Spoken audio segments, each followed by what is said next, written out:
สบายดีสวัสดีจ้าพ่อแม่พี่น้องยินดีต้อนรับเข้าสู่ส่องน้องตายสาวลาวคือเก่าเด้ออู้มื้อนี้เนาะพี่น้องมาหอดบ้านเลยได้มาให้ตะดงเลยได้มื้อนี้มาเบิ่งการเกษตรเนาะอันนี้ก็คือว่าเพิ่นปลูกผักเนาะพี่น้องปลูกผักกินเนาะปลูกต้นมะเขือเบี้ยมะเขือนี่ได้มาจากฝั่งไทยเนาะพี่ชายผากมาเนาะเบี้ยมะเขือเสียมาปลูกแล้วก็อันนี้มักบวบเพิ่นเฮ็ดเนาะเดี๋ยวสิมาเบิ่งอีพ่อส่วนนี้พ่อใหญ่ร้ายเพิ่นทำงานนะพี่น้องเพราะว่าเพิ่นอยากได้เอาบ้านนี่อยากให้มันแดวไว้เนาะเพิ่นก็ได้ทำงานเฮ็ดประตูเนาะพี่น้องประตูถามว่าเป็นเงินบาทเนาะพี่น้องประมาณ5,000เนาะ4บ้องใหญ่แบบนี้ประมาณ5,000 บาทพี่น้องนี่เพิ่นทำงานเฮ็ดเฉพาะมือไรเจ็บหนาแม่นเพิ่นบ่เฮ็ดนี่ก็สิเฮ็ดคนเดียวเนาะพี่น้องคอยเฮ็ดไปนี่ตอนนี้เพิ่นกำลังออกแบบเนาะนี่หลายคนถามหาอีพ่อสบายดีติพ่อสบายดีจะได้เฮ็ดยังนี่เป็นประตูขายโอ้ของไผสั่นตัวนี้ของเฮาตัวนี้โอ้ตัวนี้ของเฮาเองบ่ของเฮาเองตัวนี้เฮ็ดขายแลเฮ็ดเอาเองแลพี่น้องเอ้ยแสดงว่าผู้ใดสั่งมันเฮ็ดบ่นี่ผู้ใดสั่งก็เฮ็ดโอ้เฮ็ดซ้ำใบเนาะตั้งแต่ข้าวตะกี้อีพ่อเฮ็ดอาชีพนี่แหละพี่น้องเลี้ยงดุเลี้ยงอันนั้นเนาะพ่อเนาะจนมีเฒ่าคู่มือนี่ก็ถือว่าฐานะพ่อปานกลางนะพี่น้องบ่อดบ่อยากเพราะว่าพ่อเฮ็ดอาชีพนี้แหละเนาะนี่อาชีพเฮ็ดประตูเมื่อยบ่เฮ็ดประตูเมื่อยเลยปีนี้อายุเท่าไหร่69แล้วพี่น้องปีหน้า70 68แล้วบ่นี่เราผู้ใดคิดฮอดพ่อใหญ่ลายอยู่บ่มื้อนี้น้องตายกำลังมาฮอดมื้อนี้แล้วพี่น้องคิดฮอดเขาอยู่บ่พ่อโอ้ยก็ขึ้นฮอดแล้วเว้ยโอ้ไผสิบ่ขึ้นฮอดลูกสิขึ้นฮอดไผได้นี่เนาะนี่พี่น้องเพิ่นเฮ็ดอันนี้ติดรถบ่หลายแล้วรถนี่ก็สิเป็นรถรุ่นเก่าเนาะเอามาเฮ็ดนี่เดี๋ยวน้องตายมีเงินสิซื้อจักรให้เพิ่นบ่ทันมีเงินเนาะมีเงินกับป้าไปถอนไปโฮมใส่เฮือนเนาะเพราะว่าอยากได้เอาบ้านไว้นี่ออกแบบได้4บ้องบ่นี่ประมาณจังมื้อเด้อประมาณอีกจังมื้ออีก3 วันแม่นเสร็จบ่เยี่ยมเดี๋ยวพี่น้องทงไห้ทงหน้าบรรยากาศทงไห้ทงหน้าอันนี้กระบอนอีพอเฮ็ดเบียกเนาะเท่าแล้วก็ยังเฮ็ดด้วยพี่น้องเลยบ่เฮ็ดก็อยากได้ให้ดูอีแด้อีพอก็ได้เนาะบรรยากาศทงหน้าเนาะนี่บ่าวพี่น้องบ่าวนี่เพิ่นอยู่น้ำพอน้ำแม่เฮ็ดยังบ่าวนี่ว่ามาเบิ่งสวนผักพี่น้องเนาะไอเดียคนไทยเด้บ่าวเป็นคนจังได้ช่วงนี้ถ่ายคลิปอยู่บ่ถ่ายคือกันเนาะฝากติดตามมาลาวไต่พี่น้องโอ้สิได้อยู่บ่เงินเดือนติดตาม 20,000น่ะฮะสิได้อยู่บ่ผู้ติดสิได้อยู่บ่เงินเดือนก็ยังบ่ฮู้คือกันเนาะ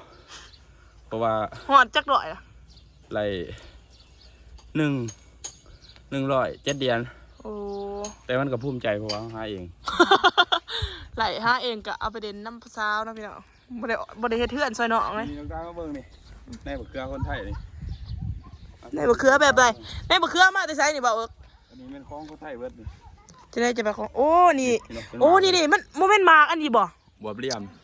โมเมนต์กระเจี๊ยบแม่นบ่วะมีซ่อมอยู่เลยใส่เบิ่งมาบัวบ่ได้กระเจี๊ยบป่ะกระเจี๊ยบเป็นสินค้าไทย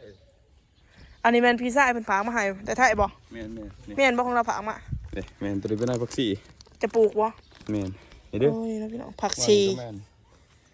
โอ้เครือพวงคนไทยมันหลายที่หูเครือพวงนะพี่น้องแม่นแต่ว่าเลี้ยงต้นบ่หลายปกติพี่แสนสูงซ้ำนี่เพราะว่าหมามันยาวเด้หมามันยาวประมาณ2 คืบอีกประมาณเดือนกว่าสิได้เห็นผลผลิตนะพี่น้องนี่เอาเบิ่งบ่นี่สิอย่าบายมันสิโดนเห็นบ่ได้สิออมหัวซะออมมาเลยนี่ดิโอ้ออมหัวเต็ม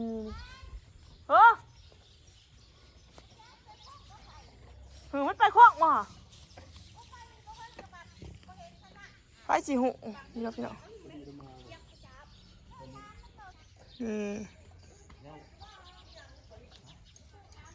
นี่ส่วนพักเนาะมาหอดบ้านนะพี่น้องเอ้ยไปอยู่ให้อยู่ตรงมาอยู่บ้านเฮาสบายใจเนาะ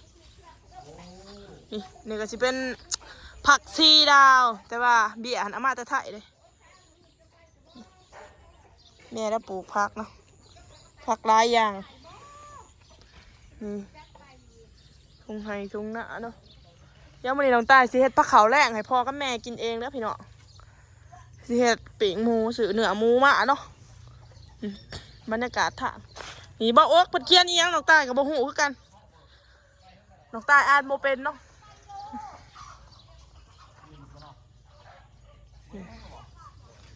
ให้นะปีนี้ก็สิเฮ็ดหน้าแซงอีกแล้วพี่น้องมันสิบ่ได้เฮ็ดหน้าแซงเฮ็ดคือเก่าเด้อเฮ็ดพอได้กินแหล้ว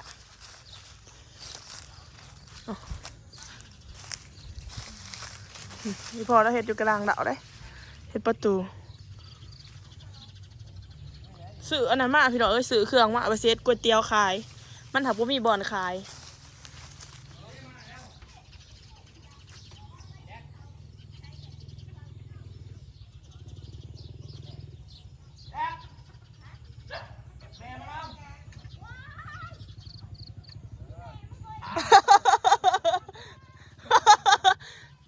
ถ่ายแล้วนะ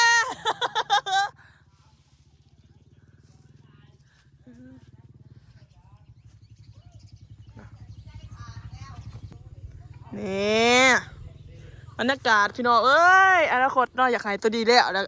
สีซานต่อสิเปิดหาดขายของโอ้ยพี่น้องเอ้ยยังมีเงินได้หลายเห็ดให้มันแดะไว้เด้อีต้นพ่อกับแม่เนาะอยากให้เพิ่นอยู่เพื่อนใหม่ไว้จะเป็นเฮิงปได้สิแดะพี่น้องเอ้ยฝากเบิ่งคลิปเด้อจะพยายามถ่ายคลิปลงได้ๆนะพี่น้อง YouTube เนี่ยก็เป็นอาชีพหนึ่งนี่แหละที่ว่าซอยหาเงินหาครับสื่อกินสื่ออยากเนาะนี่แน่เบิ่งบรรยากาศบ้านหนาบ้านเลยแบบว่าเหมาะสมขนาดได้พี่น้องเฮ็ดอีหยังอะไรเหมาะสมเนาะแต่ว่าขาดอย่างเดียวก็คืองบบ่ทันเพียงพอนี่พอแล้วก็ดินด้นขนาดได้นี่เฮ็ดประตูเนาะเฮ็ดประตูขาย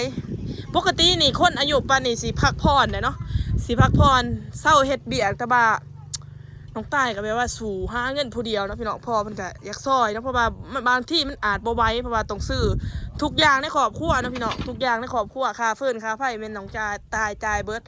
อีพ่อแล้วก็มันอาจบ่ทวงบ่ทันพ่อเพิ่นก็รับงานแบบนี้แหละพี่น้องเขาสร้างเฮ็ดบ้องประตูแล้วก็เฮ็ดบ้องประตู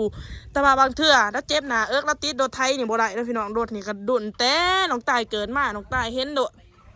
รถคันนี้แม่นเห็นตั้งแต่เกิดเนาะแต่ว่าเราก็คุ้มติดบางเทื่อก็ให้ติดให้นะพี่น้องนี่อีพอแล้วเฮ็ดอาชีพนี้มาอันนี้โอ้หลายปีแล้วพี่น้องเฮ็ดเทื่อเนี่ยเขาก็หลายหลังแม่บ่พอเฮ็ดอาชีพนี้มาจักปีแล้วพ่อโอ้เฮ็ดมาแต่พุ่นเลยเซ็งมาไปเฮียนมาบ่เป็นเด้อเฮ็ดน้ำเขาโอ้แบบว่าเราไปเฮ็ดน้ำเขาเนาะตะกี้อีพ่อนี่พ่อแม่เราเสียชีวิตแต่ยังน้อยนะพี่น้องแล้วก็แบบปาไปเด้อไปเป็นทหารตะกี้เป็นทหารเก่าเนาะมานี่แล้วก็เลาะเฮ็ดประตูเนาะพี่น้องไปน้ำผู้นั้นผู้นี้แล้วก็มีพอหักลายเพราะว่าอีพอเราไปเด้อแล้วคนไปเด้อแล้วจักไปเบิดเนาะเพราะว่าบ่มีเฮือนอยู่คันอยู่เฮือนแล้วก็บ่มีข้าวกินนะพี่น้องแล้วกินเผือกกินมัดเนาะบ้านเราตะกี้บ่มีให้บ่มีหน้าอะไรล่ะป่ะแม่นบ่พอกินเผือกบ่กินเขานี่แหละกินข้าวก็เฮ็ดหน้าอยู่ให้เด้พี่น้องเฮ็ดอยู่เทิงผู้เนาะแต่ว่าเขานี่ตำเอาเด้พี่น้องบางเทื่อมันบ่ทันเนาะเฮ็ด1 มัด 1 กอยกินอีพอบอกอีฟังโอ้น้องตายจำได้เด้พี่น้องนี่ก็สิเป็นผลงานเนาะเฮ็ดแดวนี่สิเฮ็ดใส่เฮือนตัวเองนะนี่อันนี้ดามเสียมบ่เฮ็ดให้เขานี่ดามเสียมเฮ็ดให้ไปขายน้องพี่น้องใครสนใจดามเสียมสั่งให้เดี๋ยวสิโปรโมทดองเฟซเนาะโอเคพี่น้องสำหรับคลิปนี้ค่ะสิจบเพียงสมีเด้อพอกันใหม่คลิปหน้าฝากกดไลค์กดแชร์กดติดตามเพื่อเป็นกำลังใจให้น้องตายเด้อบ๊ายบาย